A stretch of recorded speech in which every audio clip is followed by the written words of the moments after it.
Well, hello, ladies and gentlemen. Welcome to the show. It's Untethered Live, and I'm your host, Jake Johnson. And tonight is another one. Come on in. Kevin Cox, you get the gold star tonight. Hey, brother, how you doing? Good to see you. Amanda says, hi, Jack. Good to see you all. Hiya, Jake. How you doing tonight, love? Rested, refreshed, and full, and ready to rock and roll. Hi, Kevin, says Amanda. Amanda says, here's your gold star. See? The Gold Star program is really working out. I like it.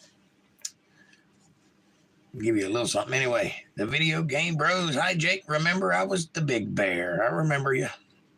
How are you? Good to see you. Welcome to the show. Tonight, we're in the great book of Esther. First chapter, first verse. What a story this one's going to be. I hope you enjoy. Kevin says, hey, Amanda, at Gators. April will be here soon. If you are here, please say hello. Right, hello. And also, hit that like button. There's 5 people here. There's only 2 likes. That math don't add up. Come on, folks. Do your part. Dig in a little. Lisa Reen, how are you, sweetheart? Good to see you. Good evening, everyone, she says. Amanda says, hi, Lisa Reen. Kevin says, hey, video. Video killed the rock star. That's what I'm saying. Thank you for the hearts.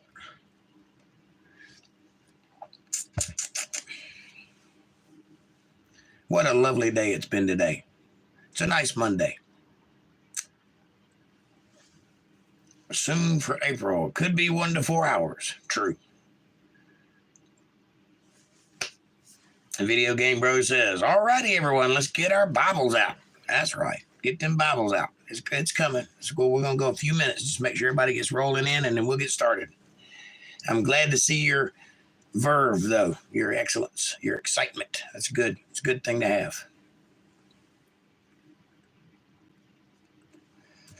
Yes, video killed the rock star. I was one of them. I'm not as pretty as Beyonce, so, you know.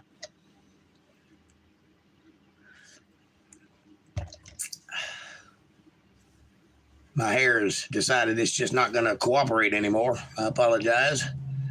I look like I stuck my finger in a light socket. It's all right. Mustache is fantastic, though.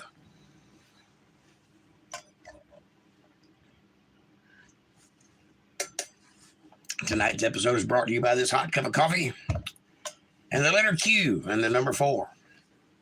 Who killed the radio star? Video.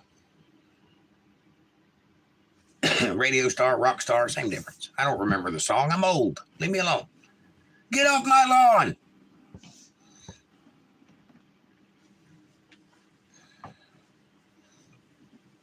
Amanda says, yes, the mustache is always on point. Loving it. Thank you very much. If it gets any bigger, I'll be a villain.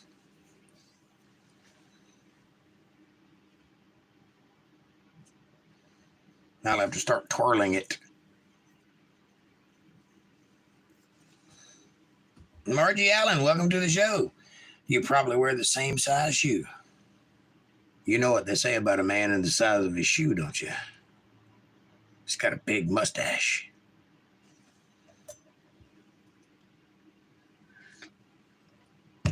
Probably.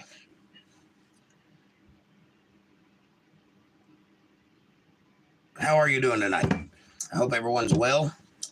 I hope you're all rested up during the weekend. I hope you're ready to get to work because it's going to be a week. It's going to be a week.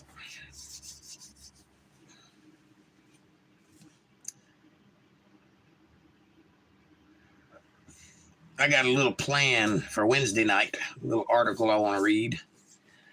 We'll get into that Wednesday. That'll be lovely. I think you'll enjoy. Or, you know, at least, at the very least, be informed. Something interesting about the way the world works. Friday, we might talk about light. Light is a very interesting thing, and some new discoveries have been made that further back up certain things that I've been saying since I was a little boy. I remember I was on a school bus thinking about the macro and the micro. You know, how if you go in far enough into the micro, everything looks like a solar system. You know, nucleus, atoms, protons, neutrons, all that kind of stuff. If you go into the macro, everything kind of looks like a solar system, planets and moons and suns and asteroid belts and so forth. So no matter how far out you go and no matter how far in you go, you're looking at the same thing. And I've always thought about that. Then about 15 years ago, I was watching the Discovery Channel, and they've made the discovery that that's the case. Into the plank and into the macro, it's the same thing. So they're suggesting that we live in a holographic type universe because everything is put together like pixels. The smallest unit of measurement is a plank, and there's lots of those. And that's when you get into string theory and that sort of stuff. That'll blow your mind in itself. Things get very weird when you get down into that level of detail. Atoms spontaneously appear and disappear out of existence and into existence as needed. It's like they're just programmed to do so. Nobody knows what's driving them. Nobody knows what makes them do that. They just do that. Nothing is actually real. Think about this. You are made up of atoms, and so is everything else. Atoms being the smallest thing we're able to detect. There's probably something smaller than that, but we don't know what it is. Anyway, an atom is 99.9999% empty space. Most of what an atom is just on the outsides. The rest of it is empty space. If you could take all of the empty space out of a person, let's get bigger. There's right now currently about, give or take a few 100,000, there's about 8 billion people on Earth, on planet Earth. That's about the number. We could be off by a lot. Nobody really knows. But they guesstimate about 8 billion people. If you took the empty space out of 8 billion people, they would fit in a sugar cube. That's how much space is there. So you've never actually touched anything before. I know you think, I'm touching the table. The only reason the table appears to be solid to you is because the atoms that are vibrating in your hand are vibrating at a different frequency than the atoms that are vibrating in the wood. If you could somehow sync them up, your hand would go straight through the table. You'd never touch it. It wouldn't be there. You'd just be part of it.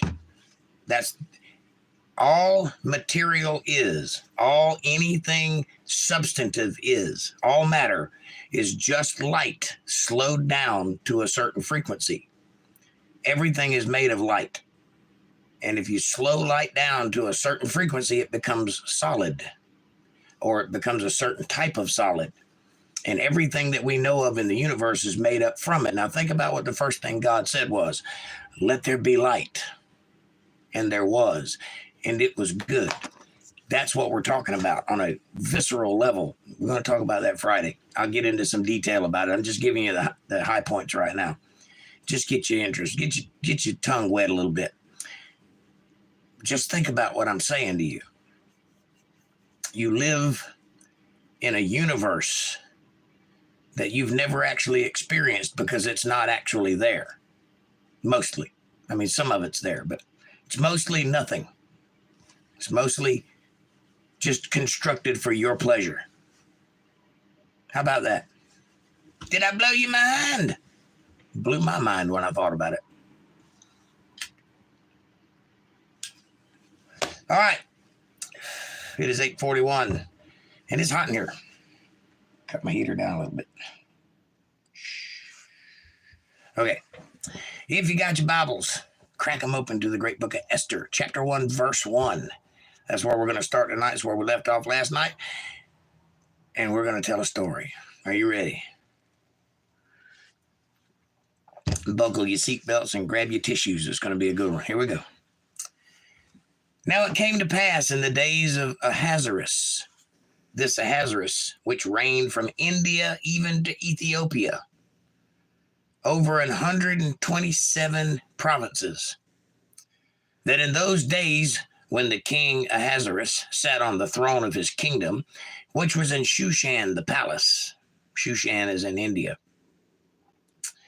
In the 3rd year of his reign, he made a feast unto all his princes and his servants, the power of Persia and Media, the nobles and the princes of the provinces being before him, when he showed the riches of his glorious kingdom and the honor of his excellent majesty, many days, even in 180 days. That's 180 days, 20, 40, 60, 80.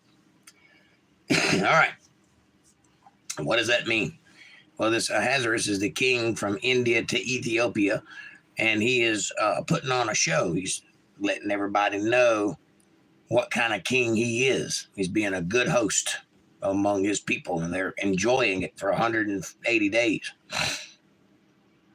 And when these days were expired, the king made a feast unto all the people that were present in Shushan the palace, both unto great and small, 7 days in the court of the garden of the king's palace,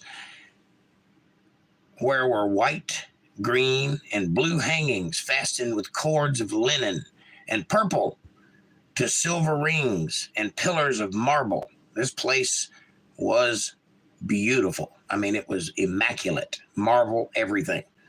And then bright colors everywhere, which is unusual in those days when everything was brown.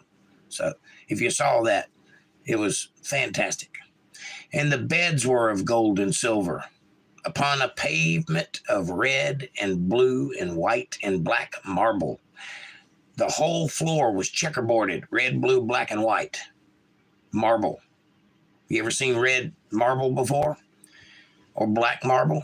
Black marble's particularly pretty. Most of it's got this kind of grayish blue look, but they have all different sorts of marbles, because marble, as you know, is made up of certain elements that break down and turn into other things. Like it starts out, like one thing starts out as sandstone and ends up as another thing, actually starts out as sand, then mud, then it hardens and over time becomes sandstone. And then, and then there's limestone, which is a different thing, and it turns into another thing over time, and granite and all of that. So this place was beautiful.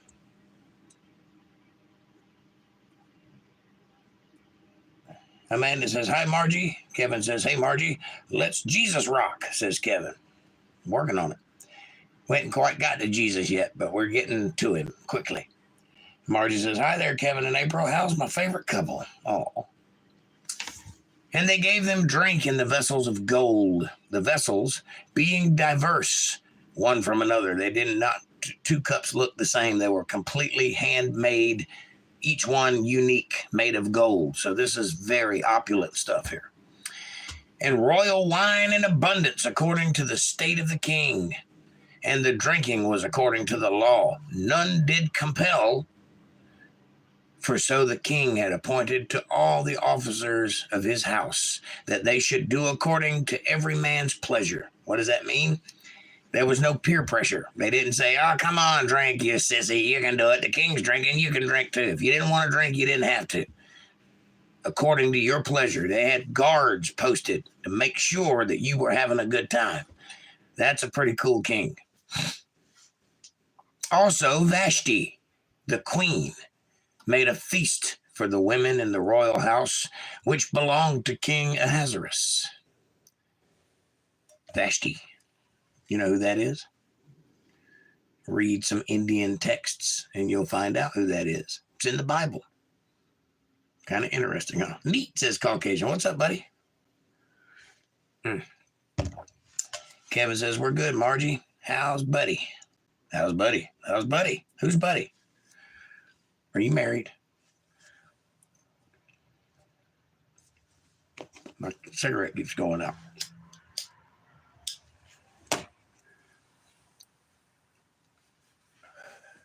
On the 7th day, when the heart of the king was merry with wine, he commanded Mehuman, Biztha, Harbona, Bigtha, Abagtha, Zethar, and Carcass, the 7 chamberlains, that served in the presence of Ahasuerus the king, to bring Vashti the queen before the king with the crown royal. Apparently, he ain't done drinking yet. He's been drinking the wine. He wants to get into the hard liquor with the crown royal, if you know what I'm saying. That's not what he's talking about. To show the people and the princes her beauty, for she was fair to look on. The king is drunk, and he's got a hot wife, and he wants to show her off. So he tells 7 people to go get her and dress her up in the crown royal, which is the most beautiful ornate stuff that she could wear, not the liquor that I was joking about, and bring her before the people so he could show her off. Let her do a little twist and, look at it. Haven't I done well? Look at this. That's what's going on here. But Vashti, the queen, refuses to come at the king's commandment by his chamberlains, because down with the patriarchy. You're not going to tell me what to do. I'm not going to wear no clothes for you. Strut my stuff around your buddies. That's what she's doing. So, ladies and gentlemen, feminism is alive and well 4,000 years ago. Vashti the queen. Therefore, the king was very wroth, and his anger burned in him. He wasn't going to tell her that, but, he don't want to sleep on the couch. Anyway. Then the king said to the wise men, which knew the times, they understand. This has happened before. We've had this problem occasionally. They knew the times. For so was the king's manner towards all that knew law and judgment. And the next unto him was Karshena, Shethar, Admatha, Tarshish, Meres, Mersina, and Memucan, the 7 princes of Persia and Media, which saw the king's face, and which sat at the first in the kingdom. What shall we do unto the queen Vashti according to the law, because she had not performed the commandment of the king Ahasuerus by the chamberlains? And Memucan answered before the king and the princes, Vashti the queen hath not done wrong to the king only, but also to all the princes. We want to see what too. So it's not just him that's getting the raw end of the deal. We don't get to watch her either. And all the people that are in the provinces of the king Ahasuerus. So everybody should get to look at this gorgeous woman, whether she wants it or not. Watch to see how God handles this, though. For this deed of the queen shall come abroad unto all women. If we let her act like this, pretty soon all the other girls are going to start acting like this, and we can't have that. We're not talking about letting them vote or anything, but, we can't have them just disobeying all willy-nilly. Keep your bras on, ladies. Anyway.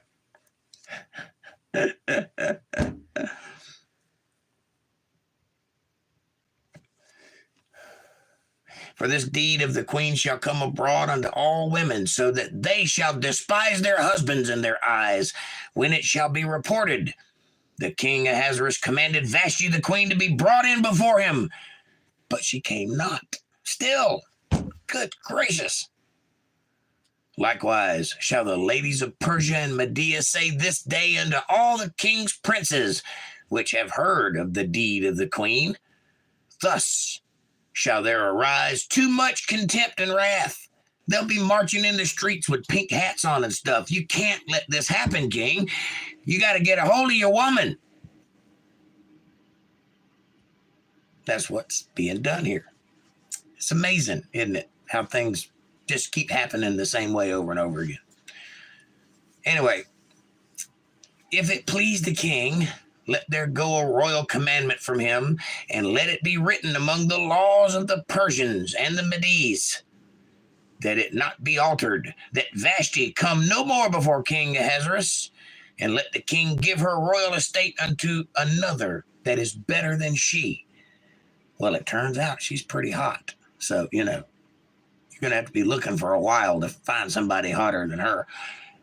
But If I were you, I'd appease her. But that's just me. We'll see what he does. And when the king's decree, which he shall make, shall be published throughout all his empire, for it is great. All the wives shall give to their husbands honor, both to great and small. I don't think that's how honor works. I don't think you give honor. I think you earn honor. I might be wrong, but ladies, I think this prince who is talking to the king probably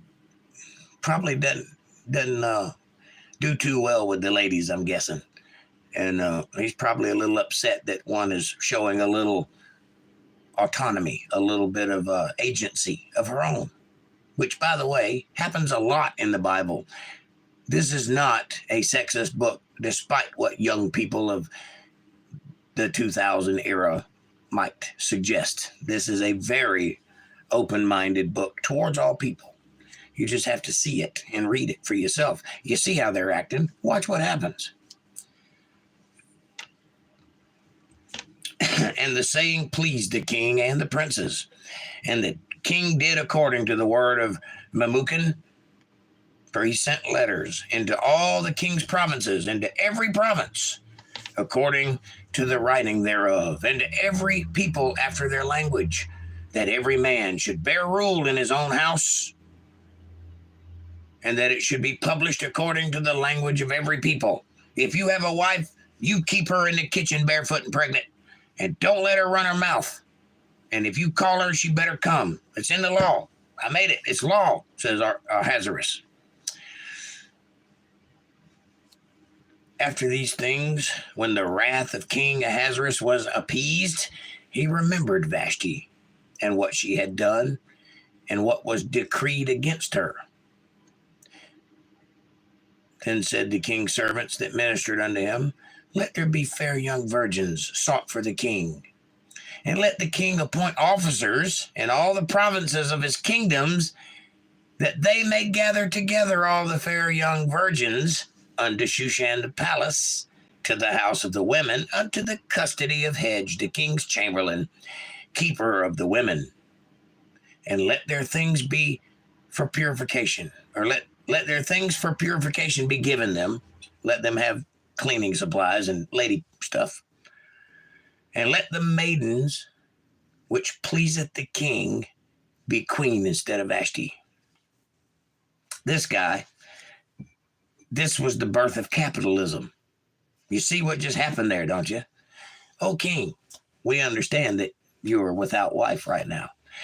Why don't we just round up all the virgins in the land and bring them to you? But in every province, you should set up dudes just like me so that we can go grab all the virgins and bring them in and, eventually get them to you. Capitalism. Pretty sweet deal for these guys, I think. And this thing pleased the king, and he did so. Now in Shushan the palace, where there was a certain Jew whose name was Mordecai, the son of Jair, the son of Shimei, the son of Kish, a Benjamite from the tribe of Benjamin, who had been carried away from Jerusalem with the captivity, which had been carried away with Jeconiah, king of Judah, whom Nebuchadnezzar, the king of Babylon, had carried away. So you remember that story. We covered that a little while back. And he brought up to Hadassah. He brought up to Hadassah, that is Esther. Hadassah and Esther is the same person. His uncle's daughter.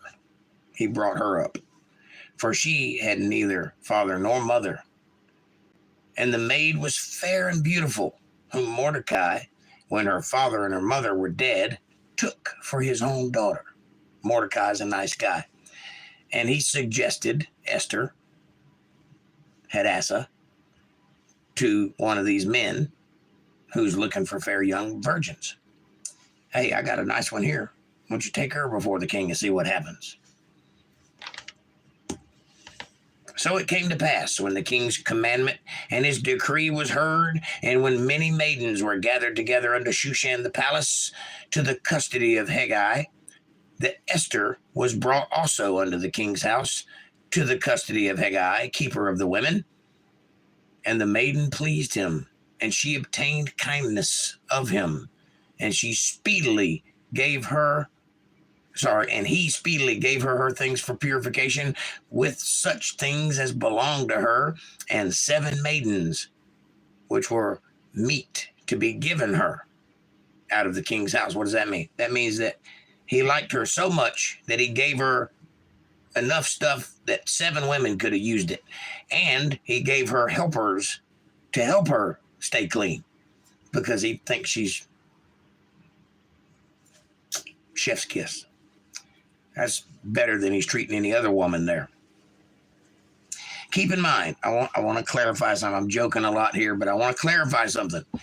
In these days, it's not like it is today, where people have enough luxury and enough privilege and enough wealth to basically do whatever they want to do. In those days, women had no rights. They were property.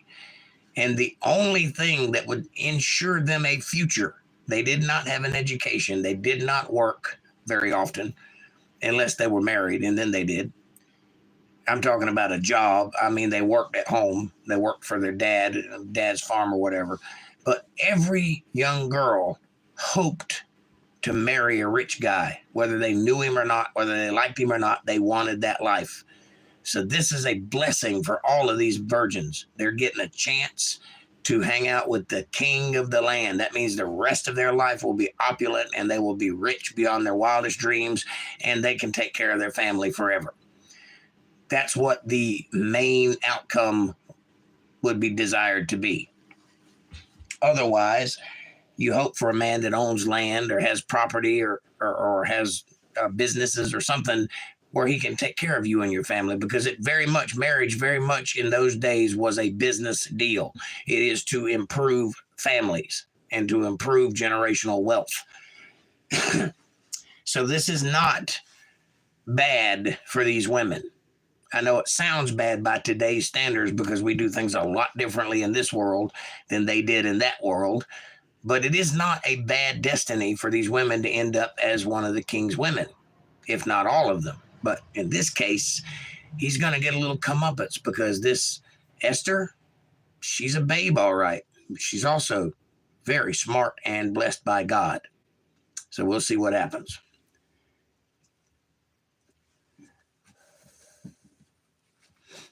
And he preferred her and her maids unto the best place of the house of the women. He put her up in the best place there was there. Esther had not showed her people nor her kindred, for Mordecai had charged her that she should not show it. She didn't tell anybody. She's there by herself. Nobody that she's related to knows she's there. And Mordecai walked every day before the court of the women's house to know how Esther did and what should become of her. How did you do? Did you meet the king? Did you guys hit it off? Are you guys, doing well? Is he going to take you in? Do I need to come pick you up at 7? What's happening here? You need some money? Anyway.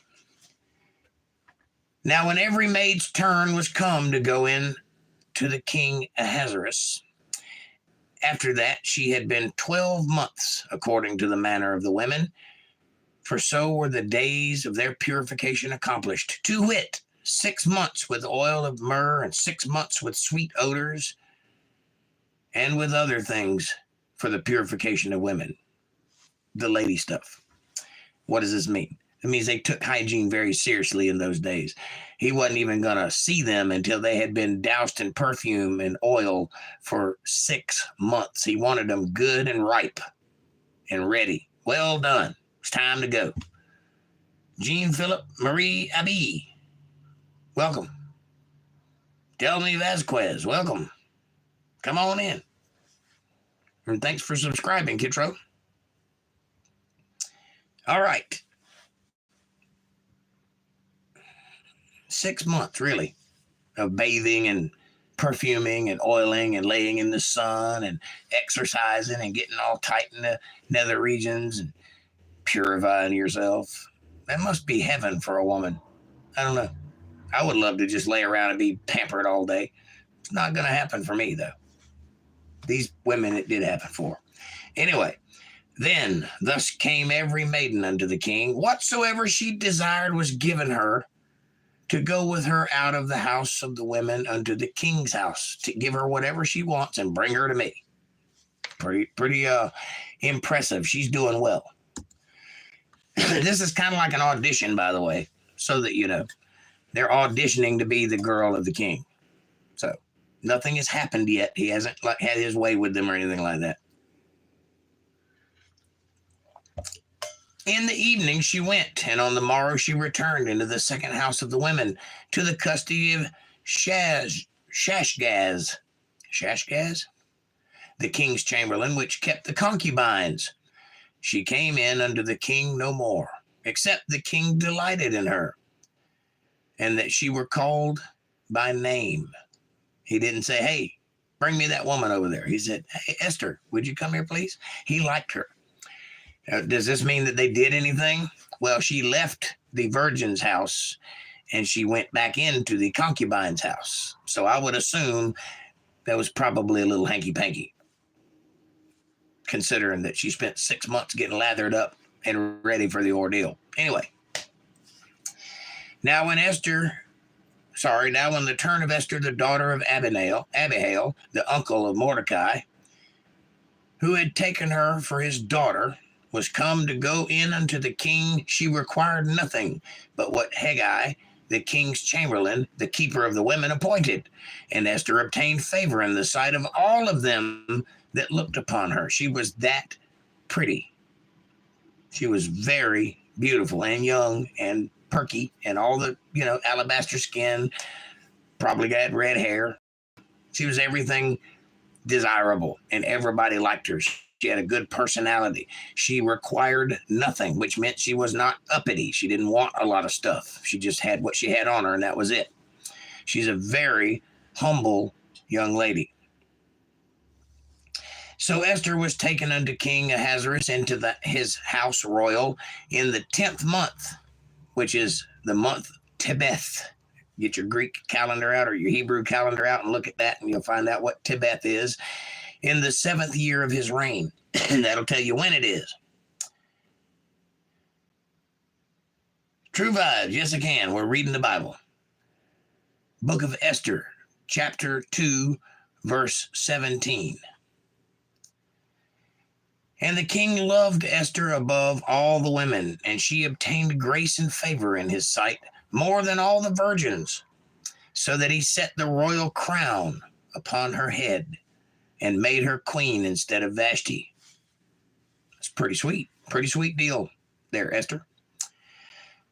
Then the king made a great feast unto all his princes and his servants, even Esther's feast. And he made a release to the provinces and gave gifts according to the state of the king. Rich people gifts. And when the virgins were gathered together the second time, then Mordecai sat in the king's gate. Mordecai's come up in the world. He's sitting in the king's gate. Esther had not yet showed her kindred nor her people, as Mordecai had charged her. She hasn't told anybody that she's the queen of the land yet. For Esther did the commandment of Mordecai, like as when she was brought up with him. She was an obedient child because he took her to raise. And in those days, while Mordecai sat in the king's gate, 2 of the king's chamberlains, Bigthan and Teresh, of those which kept the door, were wroth and sought to lay hands on King Ahasuerus. Probably because he's spending so much time trying to woo women and not very much time running the country. That could be it. Who knows? And the thing was known to Mordecai, who told it unto Esther the queen, and Esther certified the king thereof in Mordecai's name. So she got the message to the king. Mordecai is saving the king's life here. When inquisition was made of the matter, It was found out. Therefore, they were both hanged on a tree, and it was written in the book of the Chronicles before the king. After these things did King Ahasuerus promote Haman, the son of Hammedatha, the Agagite,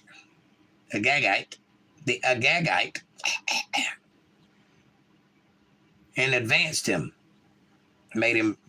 gave him a promotion, and set his seat above all the princes that were with him. Why? Because through him, his life was spared. So these other guys aren't doing their jobs by keeping him safe. So he promotes this guy up above them. And all the king's servants that were in the king's gate bowed and reverenced Haman, for the king had so commanded concerning him. But Mordecai bowed not, nor did him reverence. Why? You about to find out.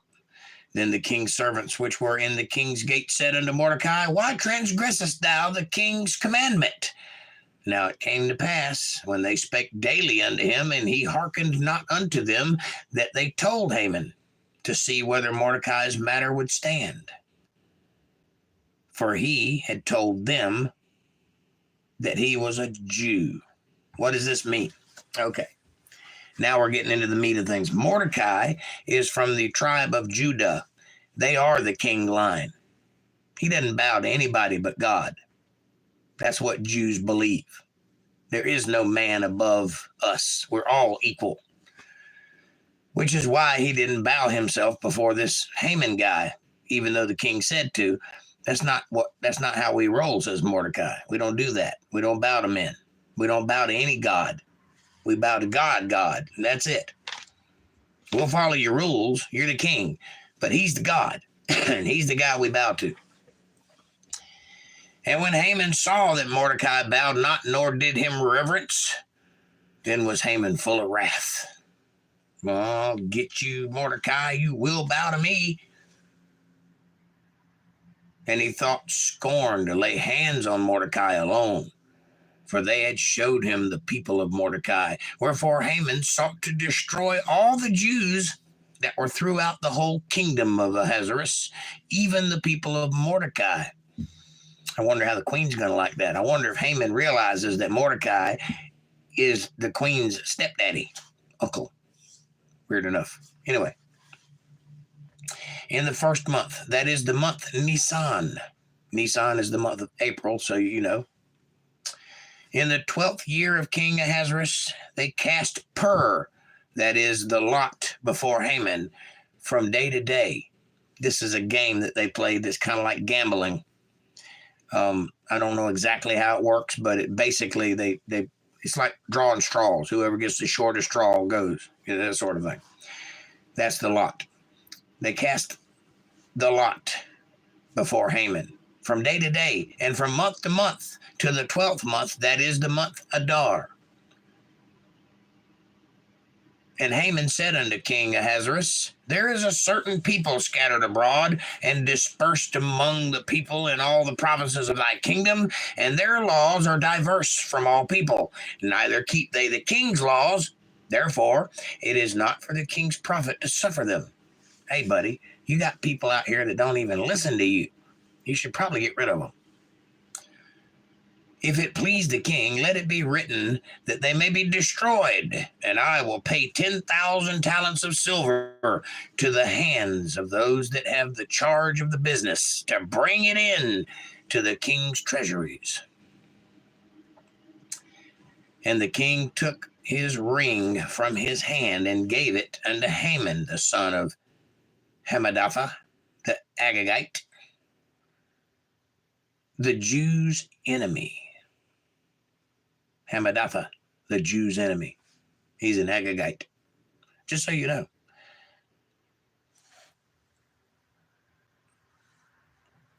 So what you have to understand is the king, as before and now, is being manipulated by his higher-ups.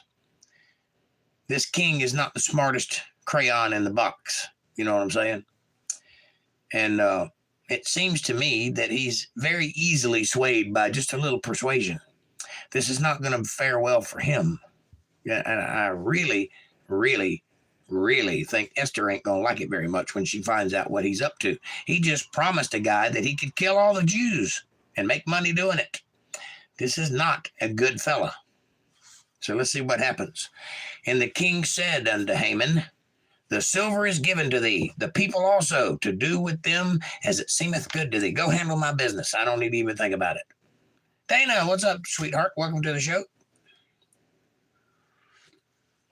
Haman was an egomaniacal, power-hungry, control freak, bad guy. Greetings. Yes, he was.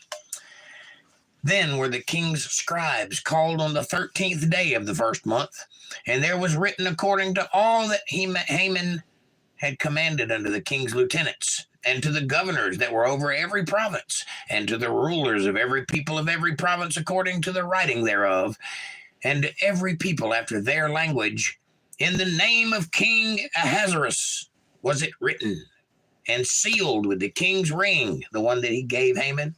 He's out there sealing things with it now like he's the king.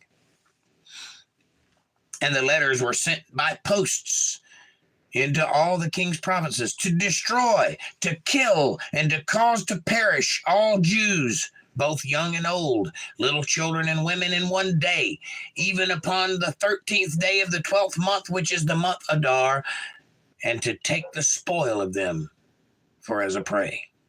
Take their money and give it to the king. This is not a good thing. They just sanctioned genocide. That's what they've done. It's not good. So let's see what happens. The copy of the writing for the commandment to be given in every province was published unto all people, that they should be ready against that day. The posts went out, being hasted by the king's commandment, and the decree was given in Shushan the palace, and the king and Haman sat down to drink. But the city Shushan was perplexed. What? You want us to kill all of our neighbors? Why? What have they done? Because one guy didn't bow to you or to your buddy when you told him to? This doesn't seem right. Nobody is on board with this, by the way. It's kind of like how we feel about invading Syria right now. No. Why would we do that? They haven't done anything to us. Why are we messing with them? You know, that sort of thing. When Mordecai perceived all that was done, Mordecai rent his clothes and put on sackcloth with ashes, which is the Jewish way of mourning and being upset, and went out into the midst of the city and cried with a loud voice and a bitter cry, and came even before the king's gate, for none might enter into the king's gate clothed with sackcloth. You can't do that. That's bad. You don't want to be seen in front of the king mourning. You want to be happy and joyful and jovial. Don't walk through the king's gate with sackcloth on your head, or however they wear it.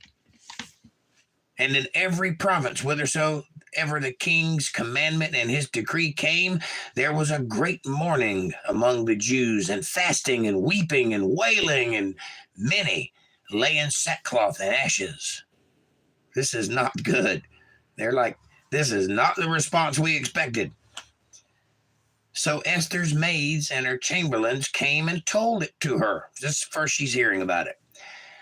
Then was the queen exceedingly grieved, and she sent raiment to clothe Mordecai. She sent clothes to clothe Mordecai because they ripped his off, and to take away his sackcloth from him, but he received it not. Man, he wasn't having it. I am not ready to get in a better mood. I feel bad. I'm wearing sackcloth, and there's nothing you can do about it, young lady. I brought you to the king, and this is how you repay me? Then called Esther for Hattach, one of the king's chamberlains, who he had appointed to attend upon her, and gave him a commandment to Mordecai. Told him to go tell Mordecai something, to know what it was and why it was. She doesn't understand. She's insulated from the goings on of the king. She's in her little place being all queen-like and probably bathing in oil or something. So she doesn't really get what's going on. So she's she saw Mordecai was in distress, so she sent clothing, and he would not accept it. So she sent a guy, one of her men, out to see him to find out what the heck is going on and why is he acting this way. She doesn't know. So Hathach went forth to Mordecai unto the streets of the city, which was before the king's gate. Now, I want you to pay attention to this. Mordecai has just they've been given an order to kill everybody, starting with Mordecai. Kill all the Jews, man, woman, and child, but start with that guy. And does he run? No, he went to the king's gate, and that's where he is stationed. He hasn't left the king's gate, and he's yelling at the top of his voice, "Hey, I'm right here. You want me dead? Come out and kill me yourself. You weak king. Here I am." That's what he's doing. He's not happy.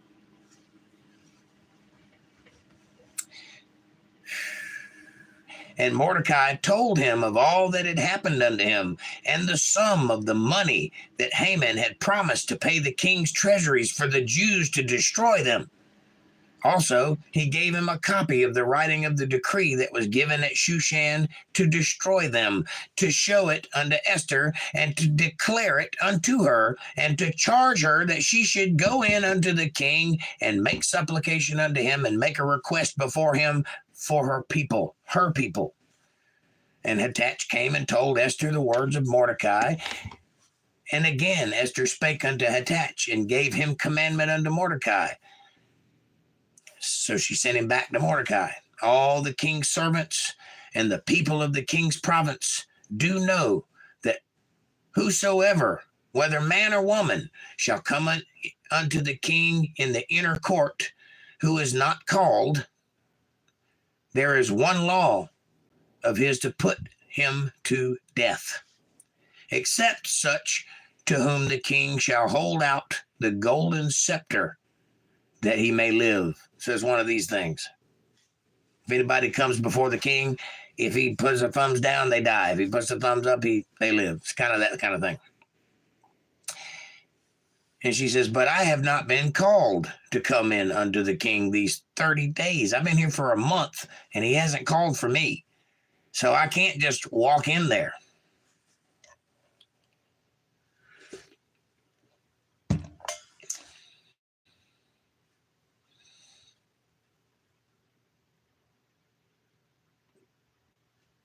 All right. And they told to Mordecai Esther's words. Then Mordecai commanded to answer Esther, think not with thyself that thou shalt escape in the king's house more than all the Jews. You are a Jew, Esther. Do you think you're going to escape this? He's going to have all of the Jews killed. You are part of all of the Jews. Do you not understand that? You don't have a choice here. Go talk to your man. Because if not, we're all going to die.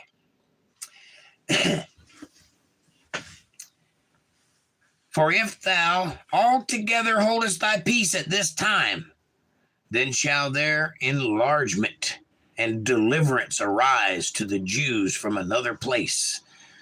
But thou and thy father's house shall be destroyed.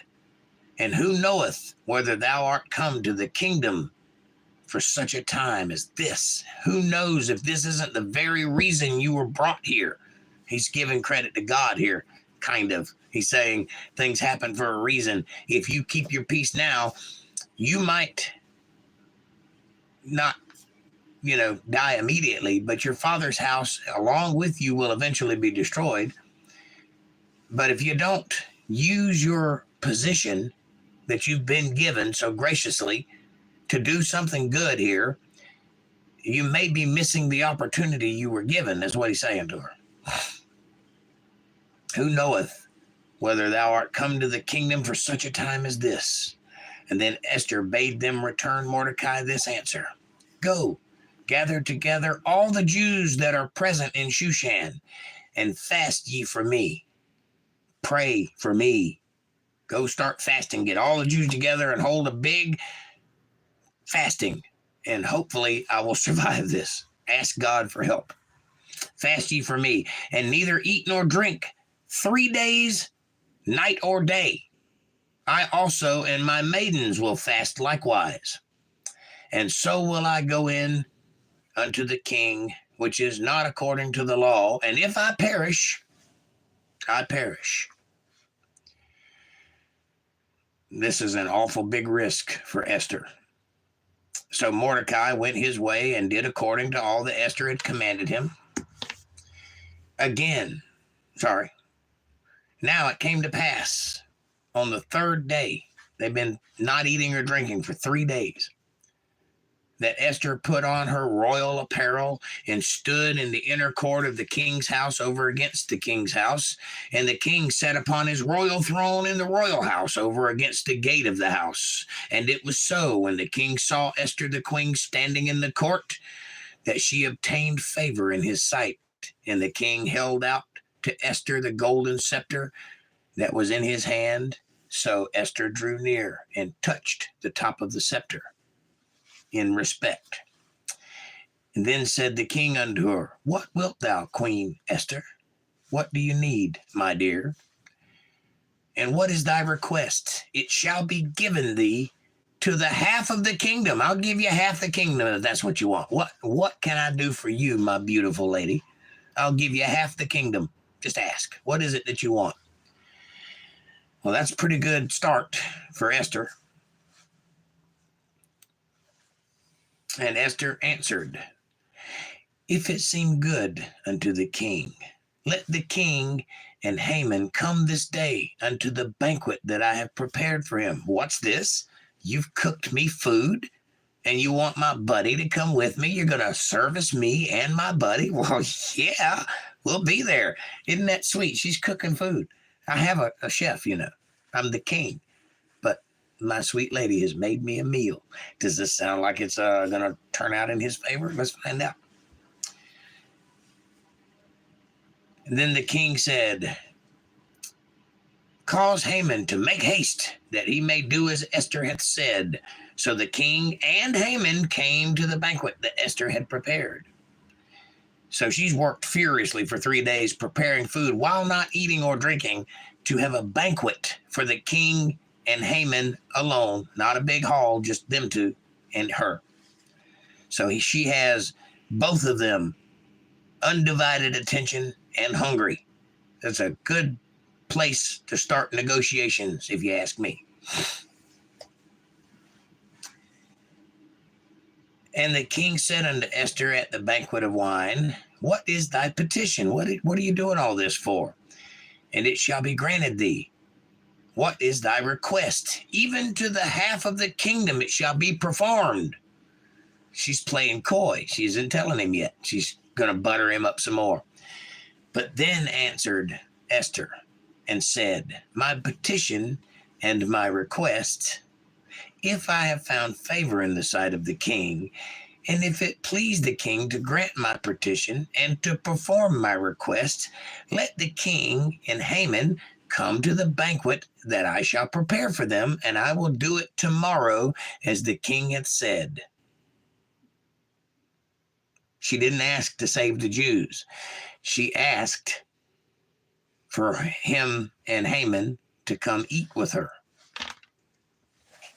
I feel like something's up. Then went Haman forth that day joyful and with a glad heart.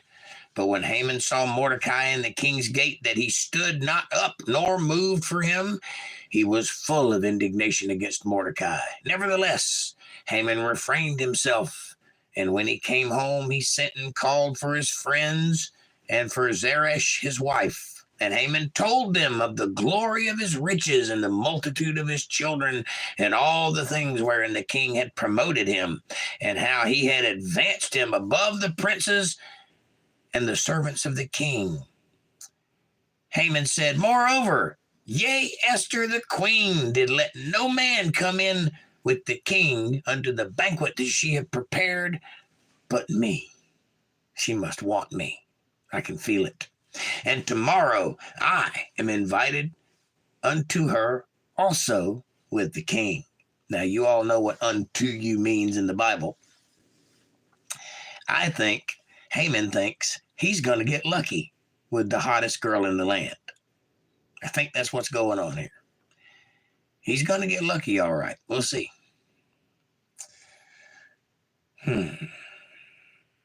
Yet all this availeth me nothing, so long as I see Mordecai the Jew sitting in the king's gate. Anti-Semitism, right there. Then said Zeresh his wife and his friends unto him, Let a gallows be made of 50 cubits high, and tomorrow speak thou unto the king that Mordecai may be hanged thereon, and then go thou in merrily with the king unto the banquet. And the thing pleased Haman, and he caused the gallows to be made. On that night could not the king sleep, and he commanded to bring the book of records of the chronicles, and they were read before the king. So he's having trouble sleeping. He's excited because, some stuff is happening tomorrow. And it was found, written, that Mordecai had told of Bigthana and Teresh, two of the king's chamberlains, the keepers of the door, who sought to lay hands on King Ahasuerus. This is the first he's hearing of this. He didn't know that Mordecai saved his life, which is probably why he got mad when King Ahasuerus gave all of the credit to Haman, who did not save his life. Interesting.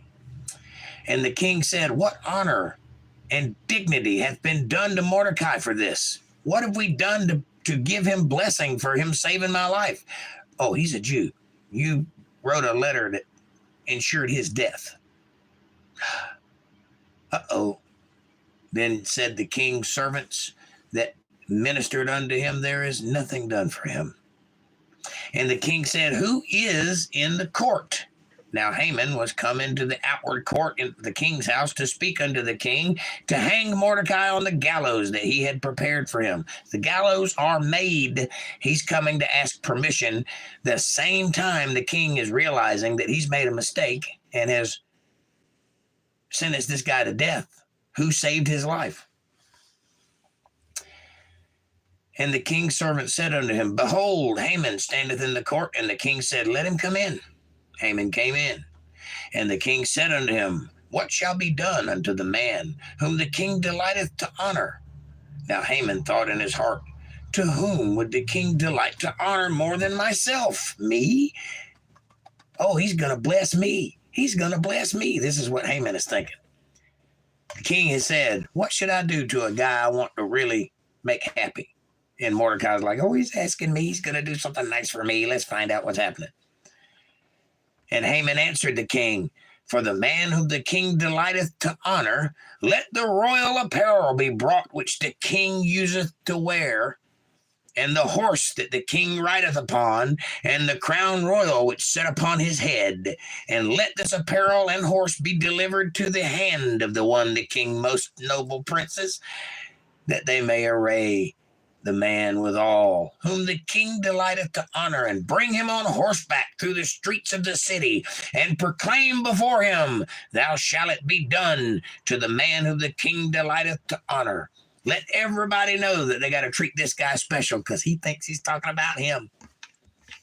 I told you Haman was going to get it. And then the king said to Haman, Make haste, and take the apparel and the horse, as thou hast said, and do even so to Mordecai the Jew. And Haman was that, You want me to do what? Hold on. What are we talking about here? And sitteth at the king's gate. Let nothing fail of all that thou hast spoken. And Mordecai is Haman is chewing on his tongue right now. He hates this guy. He hates him with a passion. He wants him dead. He built gallows already. He was about to ask the king if he could hang him just before they had this banquet, which isn't going to work out for them. Anyway. Then took Haman the apparel and the horse, and arrayed Mordecai, and brought him on horseback through the streets of the city, and proclaimed before him, Thus shall it be done unto the man whom the king delighteth to honor. And Mordecai came again to the king's gate, but Haman hasted to his house, mourning, and having his head covered, because he was humiliated. And Haman told Zeresh, his wife, and all his friends everything that had befallen him. And then said his wise men and Zeresh, his wife, unto him, If Mordecai be the seed of the Jews, before whom thou hast begun to fall, thou shalt not prevail against him, but shalt surely fall before him. If that's the guy you're after, and the king has made it so that he is going to be the guy, you better leave him alone or you're going to end up in the dirt, because that guy is going to overdo you. That guy's Donald Trump and you're Joe Biden. You understand what's happening here? Anyway. And while they were yet talking with him, came the king's chamberlains and hasted to bring Haman unto the banquet that Esther had prepared for them. Remember, that's happening. So the king and Haman came to the banquet with Esther the queen. And the queen said again, or the king said again to Esther the second day at the banquet of wine, what is thy petition, Queen Esther? And it shall be granted thee. What is thy request? And it shall be performed, even to the half of the kingdom. This is the second time he said this to her, because he doesn't know what she's angling at, but he realizes she's angling. So we'll see. Then Esther the queen answered and said, if I have found favor in thy sight, O king, and if it please the king, let my life be given me at my petition, and my people at my request. For we are sold, I and my people, to be destroyed, to be slain, and to perish. But if we have been sold for bondsmen and bondwomen, I had held my tongue, although the enemy could not countervail the king's damage. Translation, if you'd have just made us slaves, I would have said nothing. But you, the king, with all the power, have decreed that we should all die, that we should all perish, and nobody can outdo that. That is the law now. If you'd have just captured everybody and made them slaves, I would be your faithful queen. I wouldn't say a word. It's not my place. You're the king. So long live the king. But you have suggested that myself and everyone that is like me be destroyed for no reason. And I can't abide by that. So I'm asking you to reconsider. Then King Ahasuerus answered and said unto Esther the queen, who is he, and where is he that durst presume in his heart to do so? And Esther said, the adversary and the enemy is Haman, the wicked Haman. Is this wicked Haman? And then Haman was afraid before the king and the queen. You bet your bottom dollar, because the king did not realize he was being manipulated until this very moment. He's already found out that Mordecai saved his life and Haman took credit for it. He's already made Haman parade him around the city and praise him and tell everybody else to do the same. And now he's realizing that his wife has known about this whole time and nobody told him. So you bet your bottom dollar Haman is shaking in his boots right now, having been invited to this banquet with just the king and the queen. This is not a good place for a man to be. This king will cut your head off if he don't like you. So what happens next? Let's find out. And the king, arising from the banquet of wine in his wrath, went into the palace garden, and Haman stood up to make request for his life to Esther the queen, for he saw that there was evil determined against him by the king. Oh, the king's mad. He's so mad he can't even process right now. He walked out in the garden to take a breath, take a beat. What am I going to do with this guy? So he's, wormy Haman is begging the queen for his life now. So the shoe is on the other foot. Now the queen has all the power. Haman. The same guy that wanted all the virgins rounded up, by the way. This is that guy. Anyway. Then the king returned out of the palace garden into the place where the banquet of wine, and Haman was fallen upon the bed whereon Esther was. He was at her feet begging her for his life. She's laying on the bed, and he's on the bed begging her, please, please. Then said the king, will he force the queen also before me in this house? Are you going to rape my wife while I'm standing here watching you too? Is it not enough that you've manipulated me? Now you're going to manipulate my wife? As the word went out of the king's mouth, they covered Haman's face. You know what that means? They cut his head off. And Harbona, one of the chamberlains, said before the king, "Behold also the gallows 50 cubits high, which Haman made for Mordecai, who had spoken good of the king, standeth in the house of Haman." And then said the king, "Hang him thereon." They didn't cut his head off. I was wrong about that. Sorry. They hanged him in his own gallows that he made for Mordecai. Hang him thereon. So they hanged Haman on the gallows that he had prepared for Mordecai. Then was the king's wrath pacified. And on that day did the king Ahasuerus give the house of Haman, the Jews' enemy, unto Esther the queen. And Mordecai came before the king, for Esther had told what he was unto her. So finally, she tells the king that she's a Jew and that Mordecai is her daddy uncle. And the king took off his ring, which he had taken from Haman, and gave it to Mordecai. And Esther set Mordecai over the house of Haman. So now Mordecai is a nobleman with the king's ring, which means he's the hand of the king. He's the guy that can make decisions for the king or speak in his stead. That's a pretty big promotion for a man. And that's where we're going to stop for today, ladies and gentlemen. I don't think my little heart can take much more. Mordecai has been set over the house of Haman, who has just been murdered in the gallows that were built for Mordecai. I told you this was going to be a good story. I hope you enjoyed it. We will pick up next Sunday on 8:3 in Esther, chapter 8, verse 3. I hope that this story has inspired you. I hope that it's caused you to think a little bit, to consider the world that existed in those days and the world that exists today. It's not that different, not that dissimilar. I hope that it causes you to reach out with both hands to your Father and build a relationship with him, because that's what he wants and that's why you're here.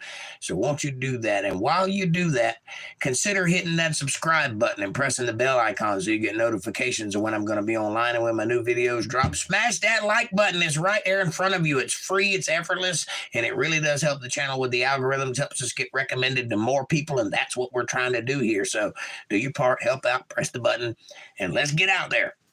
Share this video with people you love. Here's a thought. Share it with people you don't love. Share it with people you don't know. Bring them into the family. Make them part of the fold. Be part of their solutions, not part of their problems. Become fishers of men. Go fish for some men and bring them in. Women too. Leave a comment down below. Let me know what you're thinking about. Question me, curse me, bless me, challenge me, confront me, conform with me, drink my Kool-Aid. Make your own Kool-Aid as long as you're thinking critical. That's what I want. Critical thought coming from that brain of yours. And hey, if you love the Word of God and you can see the value in what I'm trying to build here and you'd like to help out, or if you feel led to send your tithes, offerings, or love offerings to this humble ministry, or if you just like to pat me on the back and say, "Hey, good job, Jake. I'm with you. I see what you're doing and I want to help," you can do that. You can support my work by going to paypal.me/Jake Johnson Band, paypal.me/Jake Johnson Band. Or if you're a Cash App user, you can go to $Jake Johnson Band, $Jake Johnson Band. Every little bit helps. It's a win-win. It's a blessing to me. It's a blessing to you too, because we live in a reciprocal universe and God notices these things. Now, I will always do everything in my power to be worthy of that support. I will answer all of your questions and comments. I will give you something that satisfies your curiosity. Even if it's not the complete answer, I'll give you what I got and I'll go search the rest until you are satisfied with what you know now that you did not know before. That, my friends, is a service and I offer it to you freely. So that's worthy, I think. Questions, criticisms, comments, catharses? April says, "Everybody feed Jake. Much love, Jake, and all in chat." Thank you. I need to be fed. I'm going to scroll up and see what I missed in the chat. There was a lot of it, so I probably missed a lot. Pardon me.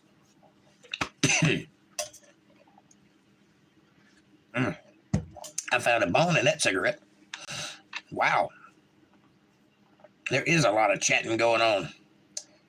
I think this is where I stopped reading. Sasquatch, what's up, buddy? He says something, dark side. Hi, I'm doing a thing. I'll be distracted. Well, that's typical, but thank you. Video Game Brothers, this is your channel. Amanda says, hi, Outer Territory says, Caucasian Sasquatch, this is your channel. Thank you, says Sasquatch. Outer Territory says, Lisa Reen, this is your channel. Amanda, this is your channel. Calm down, dude. I'm just messing with you. Thank you, Outer, says Amanda.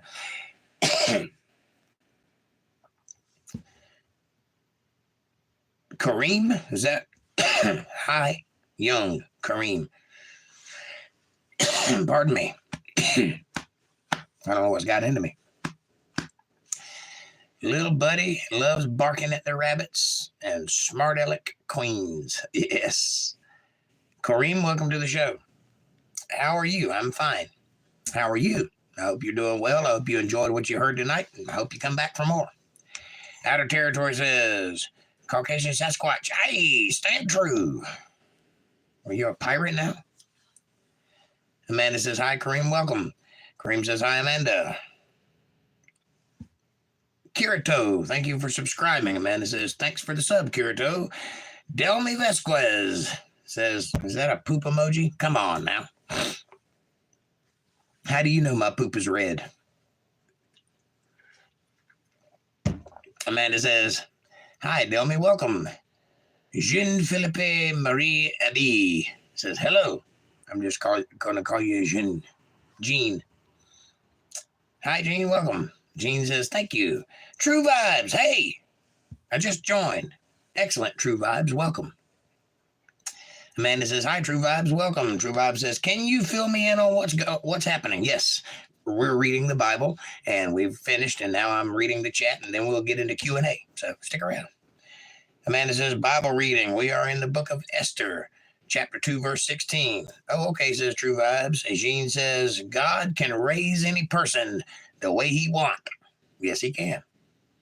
April says, hey, y'all, I'm late. So sorry. Much love, everyone. You're not late. We all showed up early just to throw you off. Amanda says, hi, April Hun. Dana says, Haman was an egomaniacal, power-hungry, control freak. Bad guy. Greetings and welcome. Amanda says, hi, Dana. Dana says, hi, Amanda. April says, good to see you all in chat. Welcome, newcomers. Much love, Amanda, Dana, Jake. Love ya. Love you too, baby. MVT, good to see you, love, says April. Dana says, hi, dear April Rain. April says, hi, sweet Dana. Oh, you guys are so sweet. Exactly, Jake. Thank you, dear. Surprise Bubbles. We. Your turn. Amanda says, hi, surprised, welcome. April says, everybody hit that like button, subscribe, share, and support Jake, and enjoy the Bible study. Thank you. Thank you very much. Aubrey Jacksby. Can you shout me out? Aubrey Jacksby. Bree. Do you feel shouted out? Good. Hi, Aubrey. Welcome, says Amanda. April says, this is your channel, Aubrey. April says, welcome, Aubrey. Good to see you. And Jean says, I believe you can raise me as you did for Esther. Thank you, Jesus. Talking to him, not me. Are you dead? Or are you talking about raising her status, which she did? Yes. And he can you too if you are there to do his work. There's the caveat. Everybody wants Jesus to lend a hand in their life to make their lives a little better, but not everyone wants to do the work he has set forth for them to do. So you have to ask yourself that question. Am I willing to put forth the effort required of me when I get where he raises me to be? Because he will raise you, but he will expect of you too. And what are you doing for him? Are you walking in his ways? Are you following the commandments of God? Are you reaching out to people who don't know him to try and help them find their way to him? Are you testifying? Are you supporting a local church? Are you subscribed to UntetheredLive? You know, capitalism. Anyway, Jean says, whatever that is. Hamburger helper. Yes. April says, true vibes, welcome. Jean, welcome. Jean Marie says, confused heart face. Nacho Mania. Nacho Mania. Let's go, America. Nacho, welcome. Thank you, April, says Jean. Amanda says, hi, Nacho, welcome. April says, surprise bubbles, welcome. Nufiel Umar says, boo. Boo-hoo. I don't know anybody by the name Boo, but welcome. April says, Nacho Mania, welcome. Thanks, LOL, says Nacho. Dana says, and of course, Haman, as every narcissist, egomaniac, and bully, was a huge coward. You can't separate one from the other. That is true. He was a huge coward, and he was very jealous of a man that would not bow to him. Like another fella that the Bible talks about, who once asked Jesus, just bow one knee to me and I'll give you all of this. It's all yours. Just bow to me one time. And he replied, get behind me, Satan. I'm the guy that gets bowed to, not you. He didn't say that, but I'm assuming that's what he looked at him like. Nufiel says, Muslim better. Well, go watch a Muslim channel. This is a Christian one. We'll see who wins. Go ahead. Go do your thing. You don't want to pay attention? That's your business. Amanda says, hi, Nufiel, welcome. April says, Nufiel, welcome. Balto Jekyll. Message retracted. It's a shame. Hey, says Nufiel. April. April says, Baltimore, welcome. Amanda says, hi, Balto. Balto, sorry, not Baltimore. Welcome, love. Balto, this is your channel, says Outer Territories. Amanda says, Balto is a Bible study. This is a Bible study, and we don't talk like that in here. First warning. All right, so you must have said something you shouldn't have said. Don't say that again, or you'll get ban-hammered, baby. And they ain't afraid to use it. April says, how is everyone? May God bless you all. Enjoy Bible study. Amen. Amen. Outer says, Nacho Mania. This is your channel. April says, Outer, a.k.a. MVTV. Thanks, love. Marco Polo. Sorry, that was involuntary. Vos podés maestro. I don't know what that means. I don't speak Spanish. Or Italian. Outer Territory says, surprise bubbles, this is your channel. Amanda says, hi, Marco, welcome. April says, Marco, holla. Tezgler. You got too many consonants there in a row. Pagame la pension Marcella. That'll be enough of that language, mister. The Italian, not the cursing. Amanda says, hi, Tezgler. Welcome. Marco, this is your channel. Tezgler, holla, says April. April, are you doing a holla thing tonight? Marcel Arroyo. Marcel Arroyo. Usted trabajo para los Ariano Felix. I don't know what that means. Amanda says, hi, Marcel, welcome. Marcel, holla, says April. Marcel says, hi, Amanda. Outer Territory says, Quiza de Bria, Utilizari, El Ingles, Yaque esta audiencia, es mayormente, whatever that word is, de habla inglese, una cortesia, por favor. Salud. What? I don't know either. I feel like I'm in Univision. Univision. Back to you, Bob. Connor says, what? Hey, Connor, welcome to the show. Dana says Esther was very strong, appearing before the king unannounced, which was punishable by death because she didn't lose her integrity, dignity, and honesty. She stood up for all the people. She sure did. And she was a very good role model, very humble, very proper, very beautiful. And all of us should look up to Esther, because when it came to time to show muster, she showed all the muster from all those guys couldn't stand a chance to her. They couldn't handle her charms to start with. They couldn't handle her wisdom, and they were powerless to say no to her because she was right. It's a beautiful thing. Marcel, this is your channel. Amanda says, hi, Connor, welcome. April says, come on, no word salad till after Bible study. Well, it's after Bible study, but still no word salad because I don't speak that language. Thanks for subscribing. Alice Monterio Lopez, welcome. Apologize if I butcher you guys' names, but again, I'm not very good with names, so I'll do the best I can, but you know who you are. Outer Territory says, Connor, classic pronoun list, by the way, sir. Har! Here's your channel. I don't know what that means. April says, Connor, hello. Good to see you. Wag, toxic boy. Lol. Welcome, Wag. Amanda says, thanks for the sub, Alice. And hi, Wag. Welcome. Wag says, I'm your big fan. Well, thank you, Wag. I'm your big fan, too. Glad you're here. I wouldn't want you to be anywhere but here. You get the most flack when you're over the target, you know. Wag, this is your channel, says Outer Territories. April says, enjoy the Bible study, y'all. Dana says, good job, Jake. Smiley face, smiley face. Thank you very much. Thank you very much. Outer Territory says, Alice Monterio Lopez, this is your channel.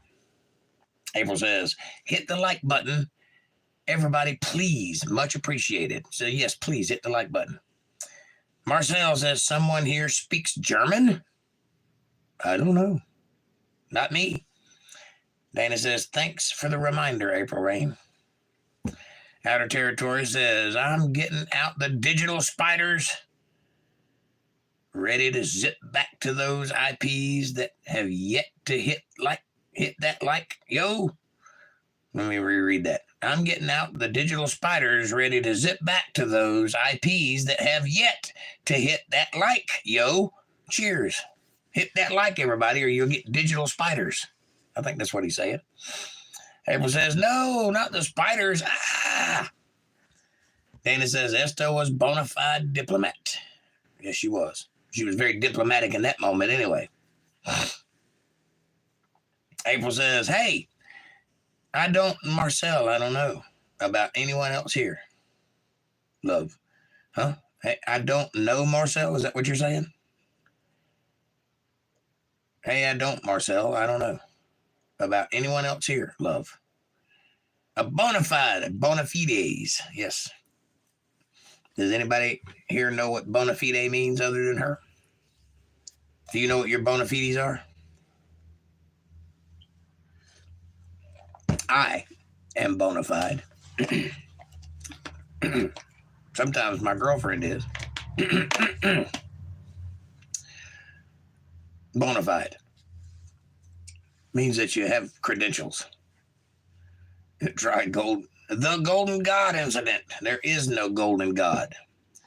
No. That's a bad name. At least lowercase that G. You can capitalize golden, but lowercase God, because the only God is the God of the Bible, and he doesn't have a statue. But hi, welcome to the show. Come on in. You're welcome here. Hi, golden, welcome. I won't be calling you a golden God.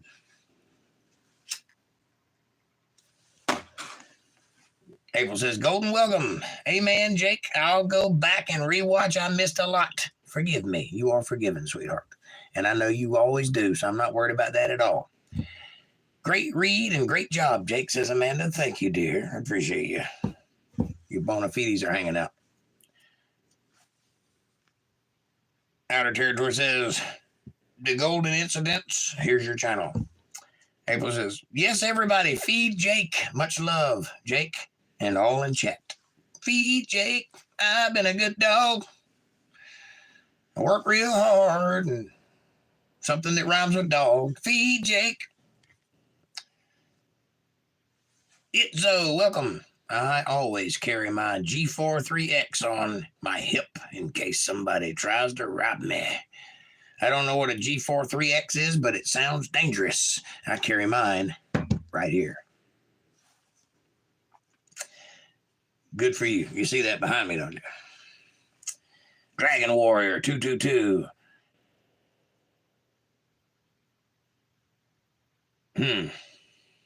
Let's not be talking like that here. But welcome.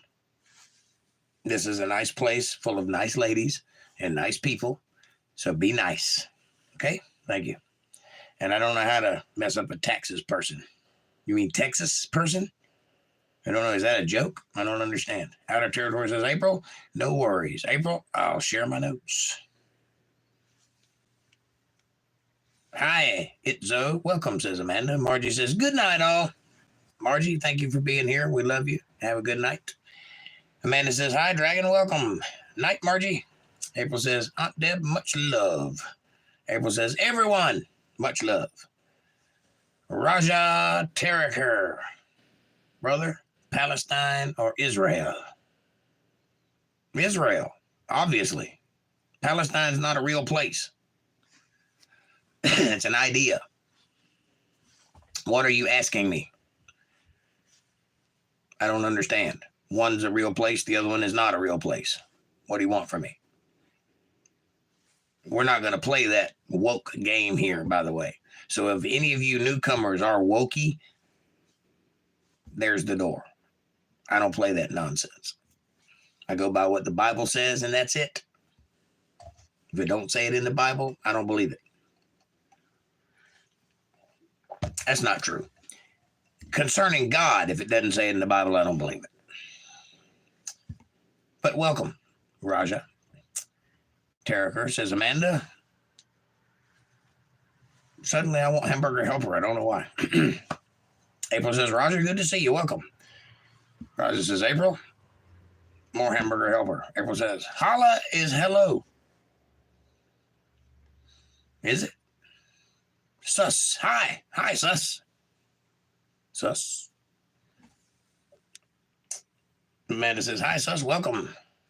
Sweatadrolia. Hi. Hi, Sweater. April says, sus, Sweater. Welcome. Amanda says, hi, Sweat. Welcome. April says, LOL, Jake. LOL, Amanda says.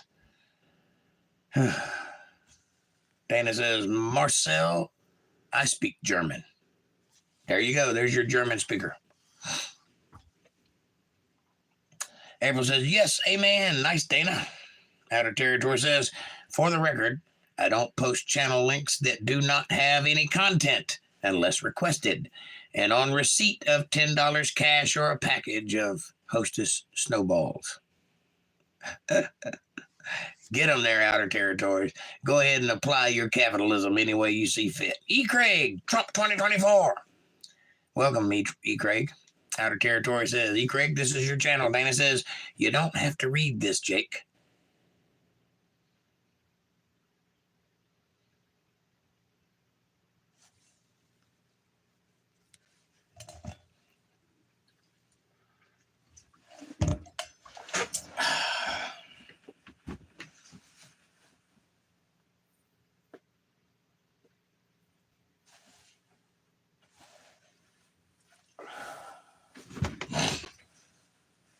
Okay. We've made it to the bottom of the chat. Anybody got any questions, criticisms, catharses, catalogs, Krakatoas, anything else that starts with the letter C? Bring it on. I'll take it right now. How's everybody doing? Did you enjoy the show? Are you coming back tomorrow? Don't do that because I won't be here. But I'll be here Wednesday. And Wednesday, we're going to read an article. And Friday, we're going to talk about light and get serious about light. Amanda says, you made it to the bottom. I did. I made it. I dug my way right on down to the bottom there. Aren't you proud of me?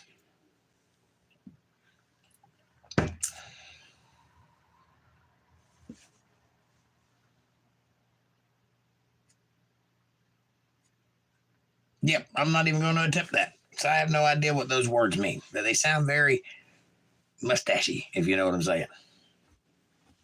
Dana says, Jake says, I didn't want to put you through that pain. It was addressed to Marcel. That's fine with me. You're saving me some agony there. Amanda says, absolutely always enjoy the show. Thank you. Thank you for your enthusiasm. And thank you for not making me read German, Dana. I can barely get through the Hebrew.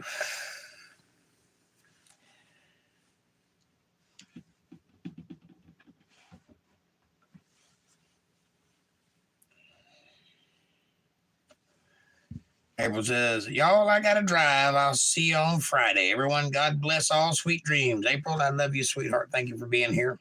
Thanks for all your hard work. Heaven Testimony says something in Hebrew. And I'm not going to break out the chart and translate that. So if you want to say it in English so the whole class can understand. Outer Territory says, Dana, sorry, Jake. More stuff I'm not going to read. Amanda says, hi, Evan, welcome. And Amanda says, you mean Wednesday, April? Not Friday, Wednesday. Right here on Wednesday. She's like, I ain't listening to that political nonsense. I'll see you Friday. Outer Territory says, safe travels, April Rain. Dana says, my response to Marcel in English. Thank you. I don't have any idea. Why would you ask for German speakers? Because this is an American channel. 99999.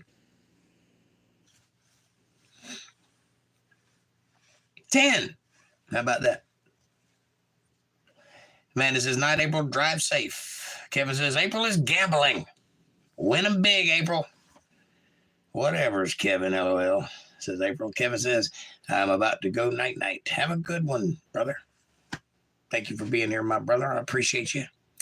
What state are you in? I am in North Carolina. What state are you in? Amanda says, night, Kevin. I'm in the long state of North Carolina. I'm from the great state of Georgia, but I lived most of my life in the great state of Florida, which is America's penis. Texas. God bless Texas, E. Craig. My heart is with you guys down there on the border tonight and all the nights preceding tonight. I pray to God that a resolution comes your way that doesn't involve a firefight. But if it does, kick ass and take names, boy.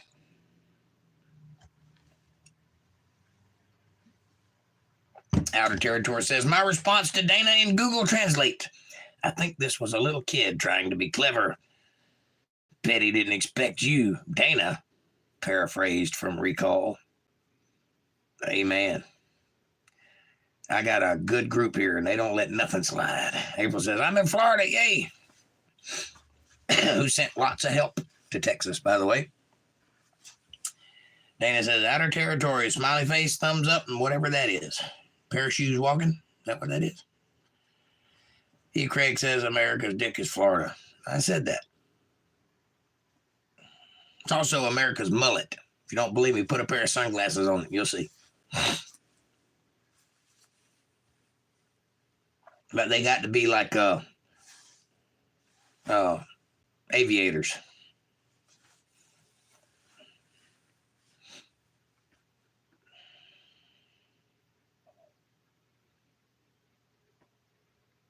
But I'm praying for you guys down there, man. It's not very nice what's happening down there.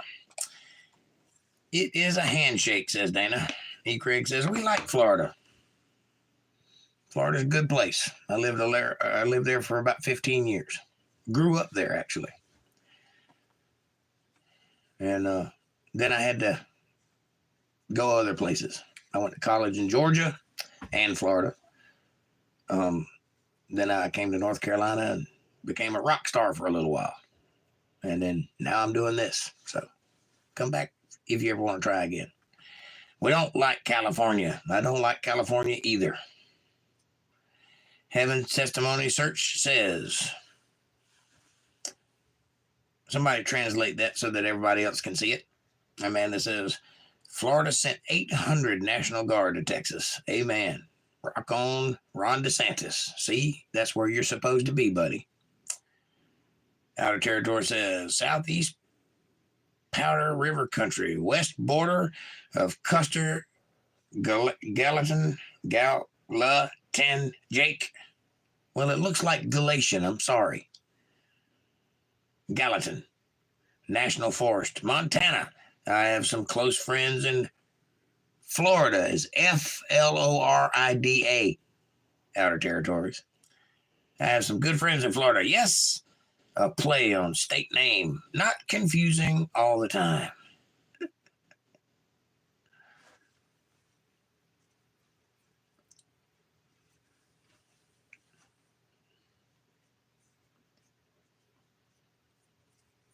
Yep.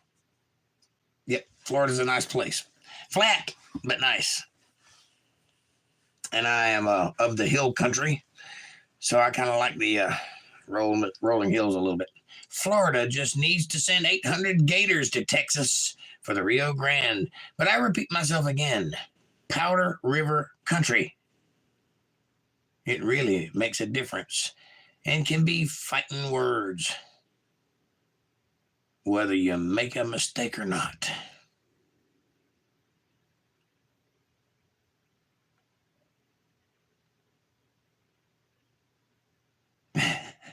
I know, I'm just messing with you. I was just messing with you. I was going to see how long it took you to get mad about it. Gators. I think he's got a point. I think we should load the Rio Grande up with some really serious gators from Florida.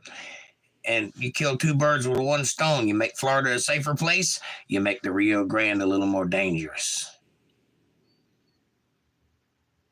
Outer Territory says, you know my buttons. I do.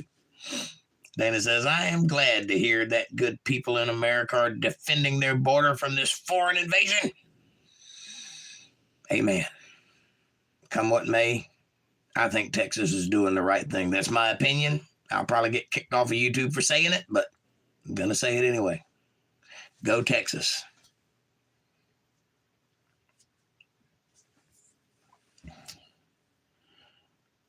Outer Territory says, by gum, get off my lawn. He is mad now, Ethel. Give me my shotgun. Amanda says, LOL, Outer. Craig says, that's actually a good idea. Yes, it is. Get some of them longhorns and string them up along the edge and put some alligators inside. Ain't nobody coming across that thing.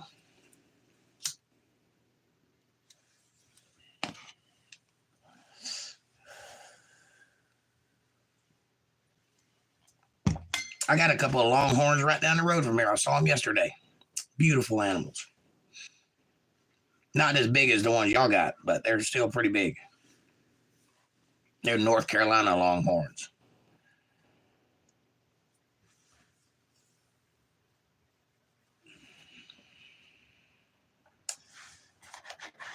All right, boys and girls, we made it to the top of the hour. It is 10:09, and I am turning into a pumpkin. I can feel my feet turning into seeds. So I'm going to get out of here and go to bed. Outer Territory says, that Southern boy be making fun of a stupid, very local, bizarre distinction.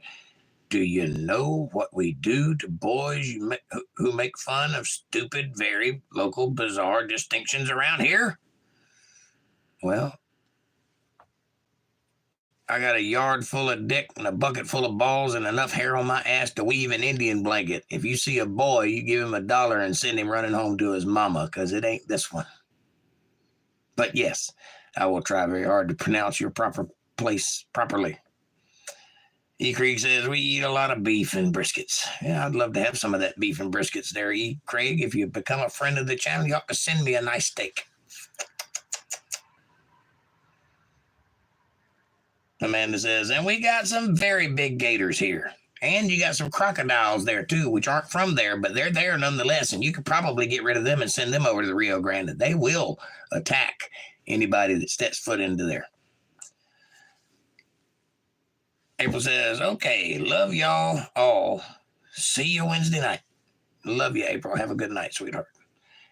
Night all. See you Wednesday, says Amanda. Dana says, we must not fear them that might kill the body, but him that can kill the body and the soul. That's right. Fear ye not, he that can take your life. Fear him that can take your soul. That's who you're afraid of. Outer Territory says, Mr. Angus Bull wants you to hold his beer, right? Florida's got big gators you don't want to mess with. That's right, E. Craig. All right. I love you guys. Thank y'all for being here. Thank you for making the chat so exciting and so interesting and so funny. I appreciate each and every one of you. Outer Territory says, really, Amanda, is it Jennifer Lake or something that supposedly can hit a gator with every stone throw? Ricky Lake. I don't know who Jennifer Lake is, but I've heard of Ricky Lake. But, yeah. Jenner Lake. Oh, Jenner Lake, not Jennifer. I can't read. I'm illiterate. Anyway, go to bed. There's a lot of gators in Florida. I used to have one as a pet.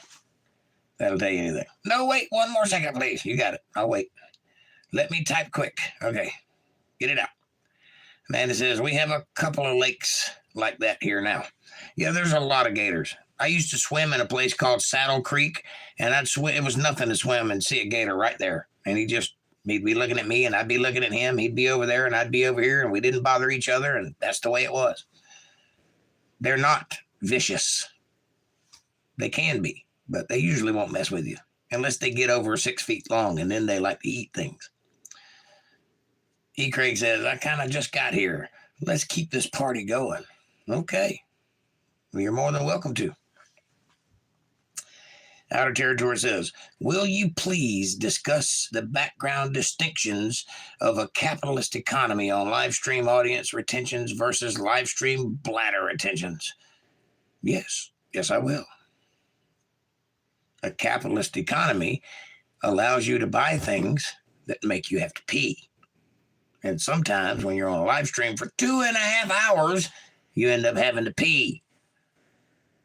Good night. I love you, Outer Territories. Can you tell us a joke? Why, yes, I can.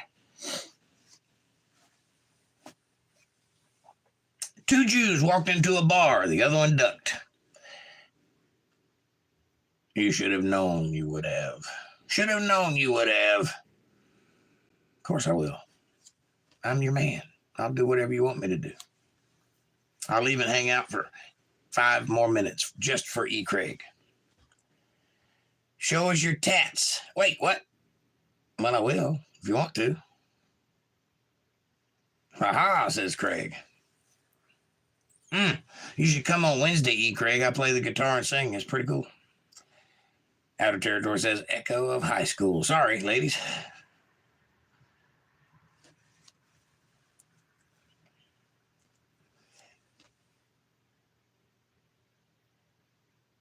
Well, I would show you, but it's way too sexy. So, I don't want to cause any calamities. He said tats, not tits. I read it.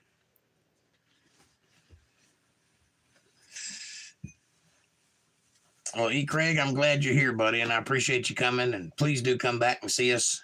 We're going to do this Monday, Wednesday, Friday, and Sunday for now until I stop breathing. So, Outer Territory says, a grasshopper goes into a bar. Bartender gasps, wow, do you know we have a drink named after you?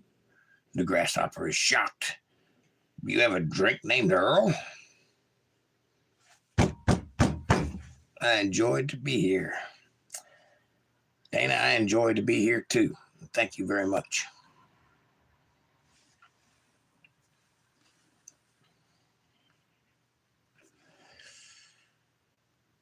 All right. If you have a man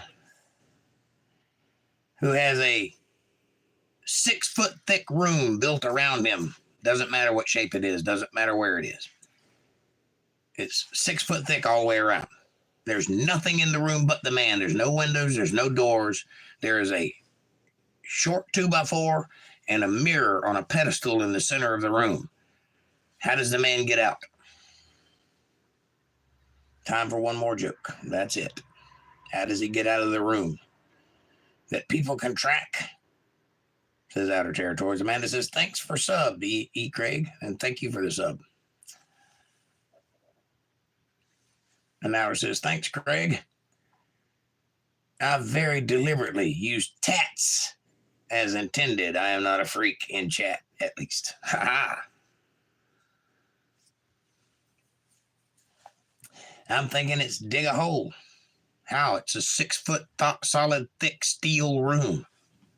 Can't dig through steel. There is a logical way out. How does the man get out of the 6 foot solid thick room built around him with no windows and doors? The only thing in the room is a 2x4 and a mirror. That's it. Outer Territory says a priest, a rabbi, and a TV evangelist is on a boat trying to get to shore, but there are sharks and there are no oars to row. They have no oars to row. Outer Territory says, almost, Jake, then I'll be done.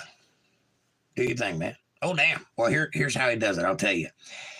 He looks into the mirror to see what he saw. He takes the saw, cuts the board in half. 2 halves make a hole, and he crawls out.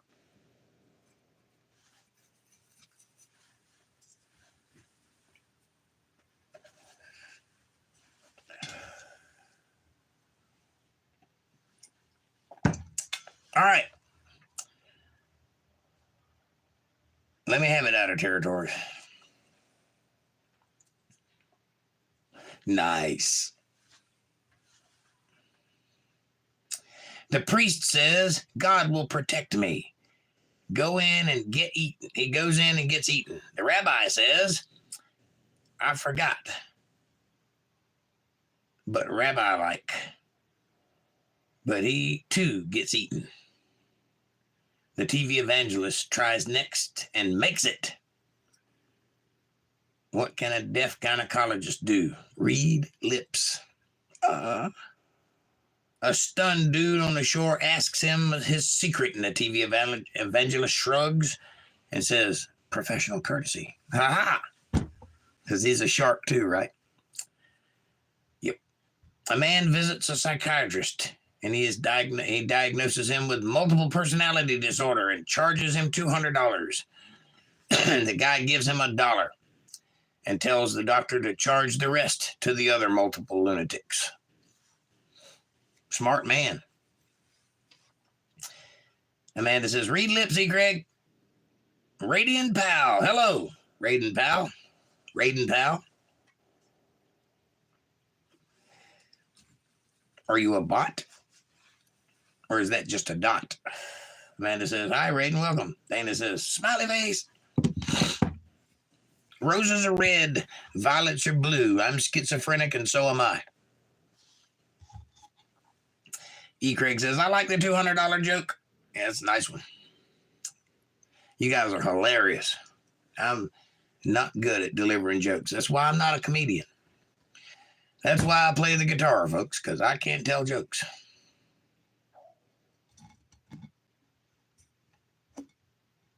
But I do have to get up and go to work in the morning, so God bless you all. I love you all from the bottom of my heart. I do. May God bless each and every one of you, and may his blessings and his gifts abound in your lives as you go forward. May his grace light under your footsteps as you take walks into this world. Right back here on Wednesday afternoon, 8:30 p.m. Eastern Standard Time in the United States. We'll see you then. I love you. I'll see you. I got to go to bed. Outer Territory says, my dyslexia got me fired from a highway patrol. I am oppressed. Big deal. Just because I handed out too many tickets of IUDs. I bet the women were furious. God bless you too, says E. Craig. God bless you, E. Craig. Thank you for being here. Good night. Go Pete. I'm going. God bless you, says Raiden. Raiden, come back and see us, buddy. Sorry you got us at the very end. Scroll back and watch the rest of the show. It'll be great. See you guys on Wednesday. Have a good night. Thanks for watching.